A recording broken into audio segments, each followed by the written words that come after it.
Hello, it's our 5th day and we've made some progress. I hope you are able to influence the people around you. At least you've been able to put one or two things to work in doing so. So today we want to move a step forward and talk about social facility, which is also known as social skill.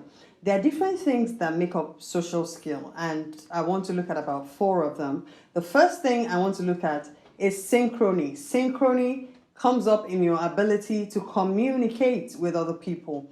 And when I'm saying communicate with other people, I'm sure you have heard it said before that verbal communication is 30% or less of communication. So synchrony brings to fore your ability to follow non-verbal cues. Is the posture of this person showing you that the person is no longer interested in what you're saying? As the person left the room, sometimes we're talking to people who have left the room and then we're just talking because the person is no longer there. Are you following all the cues the person is giving you? Maybe the person is moving away from eye contact and then you need to realize that, okay, this person must be trying to hide some information that he's received prior to this conversation from me. Are you following? Okay, I mentioned posture. Now I'm talking about eye contact. There are so many nonverbal cues. People tapping on the table to let you know that they're impatient and you should wrap up your gist, shorten it, make it a summary. This is what makes you attuned and it helps you synchronize with the person you're talking to. If you always pick the cues at the right time, the person will be more open to you and you'll be able to wield a higher degree of influence over the person. Another thing under this social skill is your ability to persuade. Now, there are different types of tactics to use when you're trying to persuade somebody to buy into your story or your goal or your vision. Are you working on this ability?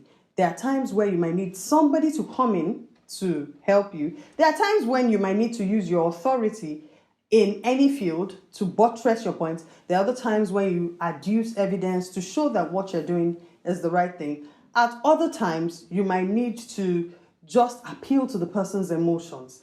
All these are ways of wielding influence over people.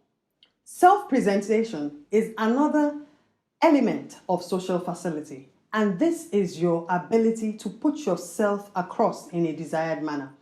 All of us under self-presentation have to first of all decide what outcome we want to present to someone.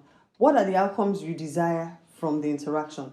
What type of you do you want to put forward to that person? And then you make sure that everything you are doing is consistent with the image you are trying to project. So whether we like it or not, there has to be a level of acting involved.